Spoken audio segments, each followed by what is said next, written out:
Philly, ensuite on se follow, on en devient fêlé et on finit solo. Prends garde à toi. Prends garde à toi si tu vas sur Twitter. Prends garde à toi si tu es sur Facebook. Prends garde à toi sur Instagram également. Eh oui. Oui. C'est là qu'on vient nous chercher, nous provoquer. C'est vrai. C'est vrai, non? Mais oui, c'est vrai. Mais bon, il faut pas. Enfin, c'est vrai que moi j'ai eu beaucoup de messages d'insultes pour un détail que je donne sur une robe ou sur un truc, je me fais insulter. Ah oui. Ah bah oui, j'ai eu le malheur de dire que je m'étais fait refaire le nez. Alors là, c'est ça se voit. Il y a pas de, oui, y a pas de problème avec ça. Vous aviez un pif énorme. Alors bon. Donc, je me fais insulter. On me dit, on dirait les frères Bogdanov. Oh non, pas jusque là quand même. Réel. On parvient à vous identifier. Mais c'est la sœur Bogdanov qui est avec nous, chers amis. Mais ça prend des proportions inimaginables. C'est vrai. Sophie Darel, Philippe Binger, Philippe Rossi et bien sûr Trina. Et notre débat, 5 ans après l'attentat contre Charlie, la une du journal qui paraît demain, téléphone portable géant et Riss qui écrit. Hier, on disait merde à Dieu, à l'armée, à l'église, à l'État. Aujourd'hui, il faut apprendre à dire merde aux blogueurs, aux blogueuses qui nous tapent sur les doigts comme des petits maîtres d'école. Les flammes de l'enfer d'autrefois ont laissé place aux tweets délateurs de maintenant. Question donc, les réseaux sociaux sont-ils trop violents? 0826 300 300 et bien sûr ces réseaux sociaux, parce qu'on ne peut pas s'en passer avec vous, Trina. C'est toujours non à 61% pour nos auditeurs votants, et on a Michel Dutarn, fidèle auditeur de Sud Radio, qui nous dit... Bonne année Michel. Bonne année Michel, qui nous dit tant qu'on y est, on n'a qu'à supprimer les réseaux sociaux, les rassemblements à plus de 3 personnes, les humoristes, les journalistes qui parlent vrai, c'est-à-dire nous, la démocratie part en cacahuète. Sud Radio, les vraies voix. Le débat est ouvert. Je rappelle quand même à Michel qu'autrefois on n'avait pas les réseaux sociaux et qu'on vivait très bien, et qu'il y avait autant de démocratie, voire même peut-être plus qu'aujourd'hui. Donc faut pas non plus voir tout de la même couleur, si je puis dire. Stéphanie Devancé, bonsoir. Bonsoir. Militante syndicale à l'UNSA Éducation et auteure d'un livre, Dompter les trolls, aux éditions Duno, c'est ça? C'est ça. Bon, merci d'être avec nous évidemment dans Les Vraies Voix sur Sud Radio. Tiens, avant de vous donner la parole, 5 ans après les attentats contre Charlie, je rappelle qu'il y a eu 12 morts à l'époque, quels souvenirs les uns et les autres vous gardez de ce moment, Philippe Binger? Évidemment, comme tout le monde, un souvenir épouvantable. On n'imaginait pas tout de même que Vous vous rappelez ce que vous faisiez, où vous étiez? Oui, j'étais chez moi un matin et j'ai reçu un coup de téléphone. On m'annonçait cela. Évidemment, après, j'ai regardé tout ce qu'il fallait pour m'informer. Je n'étais pas naïf, mais je n'imaginais pas que le crime, à un certain moment, pourrait s'attaquer de cette manière délibérée à quelque chose qui était la quintessence même de la démocratie. Oui. Philippe Rossi. Alors moi j'étais chez moi aussi, mais j'habite pas loin de Charlie Hebdo, à l'époque, et du coup j'ai entendu une petite demi-heure avant des sirènes de police, mais vraiment non-stop pendant une demi-heure. Je me suis posé la question, qu'est-ce qui se passe? J'ai même failli descendre, et voilà, sur une chaîne de télé d'infos en continu, j'ai entendu la nouvelle, et puis ce qui m'a choqué le plus, c'est que c'est des noms que je connaissais. C'est un journal que je lisais, et notamment Cabu par exemple, c'est des noms que je connaissais, et ça m'a fait froid dans le dos pendant de longues minutes. Et on pense beaucoup à eux, et évidemment toujours à leur famille. On sait que beaucoup des collègues évidemment se sont pas remis de ce qui s'est passé. Voilà, Sophie, vous vous souvenez vous de ce moment? Très bien, et en plus j'ai une amie très proche qui habitait mais carrément en face. C'est-à-dire qu'elle a tout vu. Qui a tout vu. Et que pendant des mois et des mois, quand on allait dîner chez elle, il y avait des fleurs partout. On avait l'impression d'un cimetière quand on allait dîner chez elle. Tellement ça a été frappant, tellement, ça a été... Où qu'on soit, tout le monde se souvient de l'endroit où on était, parce que c'était tellement surprenant et choquant que vraiment c'est terrible, quoi. Et elle a assisté à tout. Stéphanie Devancé. Alors moi j'étais comme d'habitude avec un œil sur Twitter pendant que je travaillais à mon bureau du syndicat, et j'ai appris sur Twitter ce qui était en train de se passer, et je l'ai suivi par tweet interposé. Alors Charlie, c'était, vous le savez, un scénario terroriste bien préparé. Aujourd'hui, on fait face à des attaques au couteau de personnes radicalisées, plus ou moins dérangées, puisque à chaque fois maintenant on nous dit que la personne est un peu dérangée, nous dit-on. En même temps, j'ai envie de dire, pour agir comme cela, il faut forcément être un peu dérangé. Donc voilà. Philippe Binger, vous en pensez quoi, vous, de cette manière d'expliquer les choses aujourd'hui. C'est-à-dire qu'on ne nous dit pas tout de suite c'est un terroriste ou une terroriste. On nous dit ah non, mais cette personne avait déjà été suivie, elle avait passé un moment dans un hôpital psychiatrique. À chaque fois, on nous ressort le même scénario. Vous avez raison, Christophe. C'est une manière d'atténuer le choc. Et au fond, dans l'attentat de Villejuif, c'est très net. Le président de la République fait un tweet très discutable de mon point de vue. On sent qu'il ne veut pas nommer la chose. Et il faut attendre le procureur de Créteil qui dit clairement, bah oui, il y a Allah Akbar, il y a une personne qu'il veut tuer et qui dit je suis musulman. Et cette personne est épargnée. Donc il y a une volonté de ne pas affronter le réel en face, parce qu'on a peur de devoir dire en permanence que le danger est là. Et alors vendredi, quand il y a eu l'attaque de Villejuif, j'étais donc à la radio sur Sud Radio. Quand l'attaque est arrivée, j'ai appelé certains policiers pour savoir s'ils pouvaient intervenir dans l'émission. Et qu'est-ce qu'on m'a dit en premier? 2-3 policiers m'ont dit surtout, monsieur Rossi, ne dites pas que c'est une attaque terroriste. Ça se trouve, c'est pas ça. C'est apparemment un schizophrène. Ne faites pas peur. N'affolez pas les personnes. Vous voyez? On ne veut plus dire la vérité. Ah oui. Non, mais c'est vrai. Oui. C'est un peu ça. Au fond, le côté psychiatrique devient le bouclier de c'est un peu facile. C'est un peu facile. C'est un peu facile. Mais est-ce que c'est pas pour leur éviter de leur faire de la pub aussi? Non, parce qu'on leur en fait tout de même. Là, on leur en fait quand même. Voilà, exactement. Dire, Stéphanie Devancé, la une de Charlie à paraître demain, un téléphone portable géant Eris qui écrit donc ces quelques lignes que je vais rappeler. Hier, on disait merde, adieu à l'armée, à l'église, à l'État. Aujourd'hui, il faut apprendre à dire merde aux blogueurs, aux blogueuses qui nous tapent sur les doigts comme des petits maîtres d'école. Les flammes de l'enfer d'autrefois ont laissé la place aux tweets délateurs de maintenant. Vous en pensez quoi de ces quelques phrases? Moi, je pense. Est-ce que vous les comprenez d'abord? Alors oui, je les comprends tout à fait, et je les teste moi-même sur les réseaux, parce que je suis moi-même victime de messages parfois extrêmement désagréables, voire violents. Mais je trouve quand même que derrière ça, il y a un progrès. C'est qu'avant, ceux qui nous faisaient la leçon, c'était ceux qui avaient un certain pouvoir et une certaine audience de par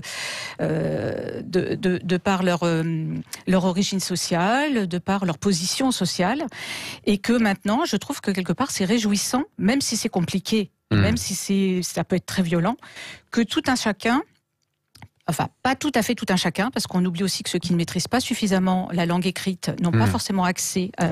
ils s'en sortent quand même, même ça dépend. Phonétique. Quand on voit les fautes sur Twitter, Facebook... Ça dépend, il y a quand même des gens qui n'osent pas écrire même sur les réseaux sociaux. Donc ça exclut quand même une partie de la population. Mais on peut davantage s'exprimer qu'avant. Et alors on apprend. Oui, mais s'exprimer pour dire quoi? Parce que si c'est pour dire des âneries, si c'est pour insulter les autres, ça n'a pas beaucoup d'intérêt, franchement. Je ne suis pas intimement convaincue que ceux qui s'expriment aujourd'hui soient plus légitimes, moins légitimes plutôt, et ni plus légitimes d'ailleurs, que ceux qui s'exprimaient hier. C'est-à-dire que le fait qu'il y ait un empan plus large de gens qui puissent s'exprimer, je trouve que c'est un progrès et que c'est positif. Après, ça ne veut pas dire que ça se passe bien, ça ne veut pas dire que c'est facile, et ça ne veut pas dire qu'on n'a pas tous à travailler. Moi, étant enseignante à l'origine, je pense forcément aux plus jeunes, mais pas qu'aux plus jeunes, parce que je suis beaucoup d'adultes sur Twitter, notamment, qui se comportent de manière tout à fait inadmissible, et y compris certains professeurs. Mais vous, quand vous avez écrit ce livre, Dompter les trolls, c'était quoi l'objectif de départ? Vous-même, vous aviez été insulté sur les réseaux sociaux? On peut parler au présent. Les gens qui suivent l'émission pourront aller regarder mes mentions, notamment s'il y a des réactions à cette émission. Ils verront que j'ai une troupe de trolls à mes basques qui me détestent avec beaucoup de persévérance et de régularité. Mais à votre avis, ils vous détestent pourquoi? Alors, comment dire ce qu'ils disent, c'est que c'est syndical, que c'est idéologique, ce sont des prises de position pédagogiques différentes. On peut quand même se demander s'il n'y a pas éducation, autre chose. Voilà. Oui. Et je suis, on va dire pour caricaturer un peu, plus du côté des pédagogies innovantes, coopératives, et ceux qui s'opposent à moi, les trucs qui ne marchent pas, quoi, c'est ça qu'on vous dit. Et ceux qui s'opposent à moi, ce seraient plutôt ceux qui pensent qu'il faut revenir aux bonnes vieilles méthodes qui marchaient si bien avant, selon eux. Je ne vous insulte pas pour ça. Non, mais vous en pensez pas moins. Oui. Oui. Non, mais alors les violences, puisque vous êtes victime aussi de propos violents sur les réseaux sociaux, sur Twitter, sur Facebook, etc. Ça prend quelle forme, ça? Alors, ça prend toutes les formes. Ça prend des formes assez classiques de gens qui ne sont pas d'accord et qui le disent de façon un peu vive et un peu désagréable. Pourquoi pas? Ça arrive, hein, c'est pas. Mais ça peut aller jusqu'aux insultes, aux remarques sexistes. Vous avez remarqué, je suis une femme et pour une enseignante, j'ai pas mal de followers. Il y en a que ça énerve. C'est drôle. Et puis récemment, je suis allée à l'audience suite à une plainte que j'ai déposée il y a un peu plus de 3 ans pour une menace de viol. Donc ça peut aller jusque-là. Carrément. Alors je vous dis le texte du tweet, hein, parce qu'il n'a pas été reconnu par la justice comme étant un appel au viol, judiciairement parlant, mais le texte du tweet c'était « Cette salope qui se fout des profs qui bossent, quand est-ce qu'on la gode au fer rouge ?» Oh là là. Moi j'appelle ça une menace même de viol et de torture. Hein, au fer rouge, c'est... Voilà, donc ça peut aller tous ici, alors justement, tous ici autour de la table, des insultes violentes comme celle-là, vous en avez eu sur vos réseaux sociaux? Moi, je distinguerais dans Twitter, il y a des gens qui ne viennent sur Twitter que parce que ça leur offre l'opportunité d'une totale grossesse. Alors moi, j'en ai des multitudes et je réponds à tout le monde. Et vous répondez à tout le monde? Oui, mais par exemple, je vais vous donner un exemple. Non, mais parce que je considère qu'il faut faire de la pédagogie. Dès l'instant où on reste sur Twitter, et pour le reste, je suis d'accord, il y a une grande partie des gens, ils peuvent vous contredire, mais ça reste un dialogue possible. Avec les autres... enculés, je leur dis, ça ne donne pas un argument de plus. Ou vieux con sénile, je dis con, vous êtes imbattable. Tu vois, mais est-ce que ça a un résultat au moins à la fin? Est-ce qu'ils vous répondent? Non, ils répondent pas. D'accord. Ils répondent pas. Depuis 2011, j'en ai supprimé que 3. Parce que ça n'avait pas de sens, enfin des choses qui n'étaient pas directement reliées à moi. Donc je suis, à partir du moment où on considère qu'on a offert des vecteurs de communication très performants, il est légitime d'être sur Twitter, me semble-t-il, et de faire le maximum de courtoisie et éventuellement de pertinence. Allez, on va poursuivre le débat dans un instant, évidemment, dans Les Vraies Voix. 5 ans après l'attentat contre Charlie, la une du journal qui paraît demain, un téléphone portable géant et Riz qui écrit « Les flammes de l'enfer d'autrefois ont laissé la place aux tweets délateurs d'aujourd'hui ». Question, les réseaux sociaux sont-ils trop violents? 0826 300 300, venez nous dire ce que vous en pensez. Et puis bien sûr, bah oui, on ne peut pas s'en empêcher, les réseaux sociaux, Trina. Eh bien, nos auditeurs votants pensent que les réseaux sociaux ne sont pas trop violents, à hauteur de 62%. Ils n'ont pas les yeux en face des trous, chers amis. Voilà. Vous n'avez pas les yeux en face des trous. Hein, voilà. Non, mais vous êtes les bienvenus. 0826 300 300. On vous attend, bien sûr, dans Les Vraies Voix sur Sud Radio. À tout de suite. Mais tu les laisses tous indifférents.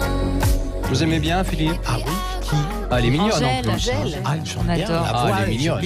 Oui, très mignonne. Elle est fraîche. Belge, non, c'est pas où je confonds avec une. Je crois qu'elle est belge. Oui, c'est ça, elle est belge. Oui. Elle est belle et belge. Elle est belle et belge. Elle est très jolie. Oui, absolument. 5 ans après l'attentat contre Charlie, la une du journal apparaître demain, un téléphone portable géant et Riz qui écrit « Les flammes de l'enfer d'autrefois ont laissé la place aux tweets délateurs de maintenant ». Question, les réseaux sociaux sont-ils trop violents? On va vous entendre dans un instant au 0826 300 300. Et puis donc, bah oui, parce qu'on ne peut pas y échapper, les réseaux sociaux, Trina. C'est toujours le nom qui l'emporte et à la seconde où je vous parle, on vient de passer de 62 à 63%. Et on a Maurice qui nous dit « Non, la vérité circule et justement, des fois, elle est violente, mais reste la vérité, c'est le silence et le mensonge qui tuent. » Alors, non mais c'est intéressant ça quand même comme commentaire, parce qu'il s'appelle comment? Maurice. Bon, mais Maurice, si vous nous écoutez, bonne année déjà pour commencer. Déjà. Voilà, bon, on n'oublie pas. Et puis vous avez raison, ça permet aussi de faire circuler une certaine forme de vérité par moment. Pas toujours. Et pas que. Et pas que. Oui, mais bien sûr. En tout cas, sa vérité, qui peut être contredite, et dans un dialogue courtois. Moi, je me souviens de gens avec lesquels le début était catastrophique, et peu à peu, on échangeait, et à la fin, on devenait les meilleurs amis du monde sur Twitter. Mais c'est pas toujours possible. Cela étant, personnellement, je préfère échanger et débattre autour d'un verre dans un café avec des gens, les réseaux sociaux. plutôt que sur les réseaux sociaux où les gens se cachent derrière leur téléphone et parce qu'ils se cache, ils se permettent tout et n'importe quoi. L'anonymat, faut quand même le dire. Faut quand même le dire. Quand même qu'il faut signaler, c'est souvent quand moi j'ai eu des insultes, et ben c'est les autres. Vous qui avez me eu beaucoup défendent. d'insultes, vous? Ah oui, moi ça m'arrive vraiment. Et c'est les autres qui me défendent, c'est-à-dire ils communiquent entre eux. Mais pourquoi tu dis ça d'elle? Elle est tout à fait sympa. Pourquoi? Et c'est marrant, quoi, je veux dire. Oui, ils interviennent entre eux en disant on n'est pas d'accord. Ah ben c'est bien, vous trouvez des gardes du corps comme ça sur les réseaux sociaux. Hein. Non mais c'est pas mal, c'est pas mal. Stéphanie Devancé, toujours avec nous, militante syndicale à l'UNSA Éducation et auteure du livre Dompter les trolls aux éditions Duno. Et on reçoit Valérie au 0826 300 300. Bonsoir Valérie. Bonsoir à vous et bonsoir à toute l'équipe et tous mes vœux. Tous nos vœux aussi. Plein de bonnes choses. On est en pleine forme. On est en pleine forme. Ça tombe à pic. Merci beaucoup Valérie. Puis on vous souhaite le meilleur, bien évidemment, vous aussi. Vous êtes sur les réseaux sociaux, vous, Valérie? Alors, je suis sur Facebook et sur LinkedIn. Oui, LinkedIn, oui. Et je fais très très attention à ce que j'écris. Oui. J'ai été, je dirais, formatée par une maman qui m'avait toujours dit, avant d'ouvrir la bouche, tu tournes cette fois ta langue dans ta bouche. Oui. Et je me dis ça marche bien, ça. Oui. Les gens feraient bien de tourner cette fois leurs doigts dans leur poche avant Tant que c'est dans la poche. Avant de se lâcher sur les réseaux sociaux. Parce que, vous l'avez déjà dit, c'est un espace où les gens se lâchent, où il n'y a plus du tout de limites. Les gens deviennent grossiers, vulgaires, insultants. Et en se cachant derrière des pseudos, c'est une façon de ne absolument pas assumer ce qu'ils disent et ce qu'ils sont. Ouais. Et moi, je trouve que ça me dérange énormément. Voilà. J'ai appris à mes enfants ce qu'étaient les réseaux sociaux. Et vous avez un représentant de l'Éducation nationale. Je voudrais vraiment que cette dame nous parle de comment elle prépare les élèves justement à être respectueux. On peut émettre une idée, on n'a pas le droit d'être vulgaire et insultant. On peut débattre, comme dirait Philippe Bilger, courtoisement.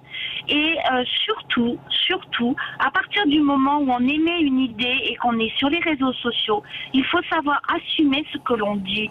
Et pour pouvoir assumer ce que l'on dit, il faut être capable de débattre. Et j'ai vraiment l'impression au jour d'aujourd'hui que les gens se lâchent, mais ils sont incapables de débattre. Ça, je suis d'accord avec vous. Je suis d'accord avec vous parce que c'est vrai que sur Twitter, on a l'impression que chacun, de toute façon, reste la plupart du temps sur ses positions et que ça ne bouge pas. Non, mais c'est une question intéressante que vous posez, Valérie, à Stéphanie Devancé.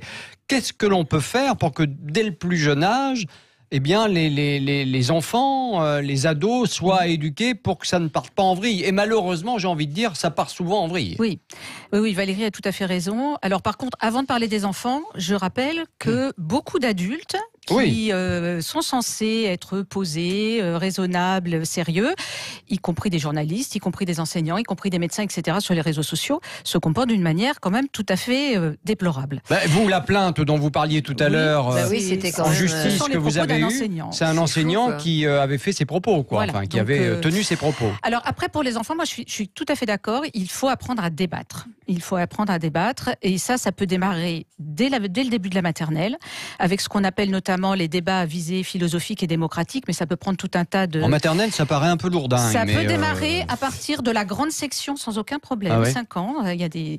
Alors, évidemment, on ne convoque pas les philosophes à 5 ans. Mais à 5 ans, on peut parler de l'amour, de la mort, de la peur, des émotions, de qu'est-ce que c'est l'amitié, de choses comme ça, et apprendre à écouter l'autre qui n'est pas forcément d'accord avec nous, à apporter un point de vue qui va compléter ou qui va contredire en respectant le point de vue de l'autre.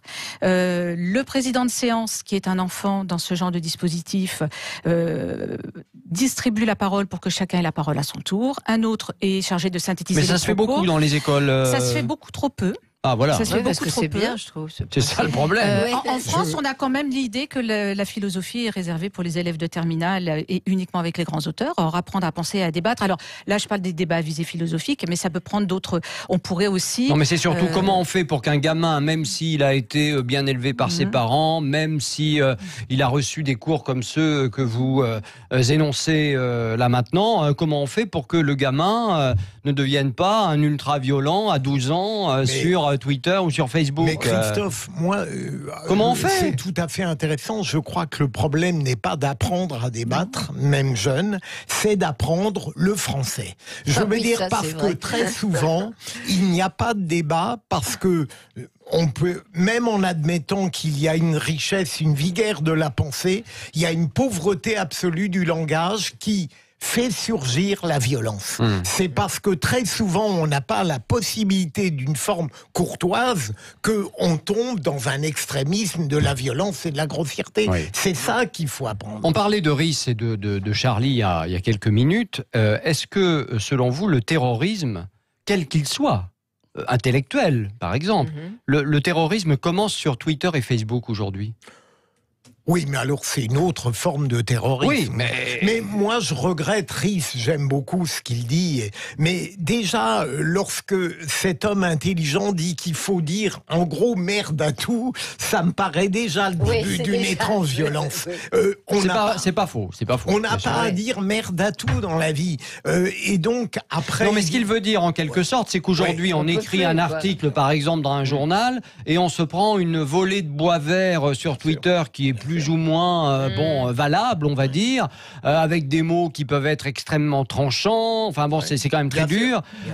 Donc voilà, c'est ça qu'il dénonce. C'est-à-dire que aujourd'hui, tous ces gens, quels qu'ils soient, qui viennent donner des leçons de morale, donner leur avis, parfois avec une extrême violence, etc.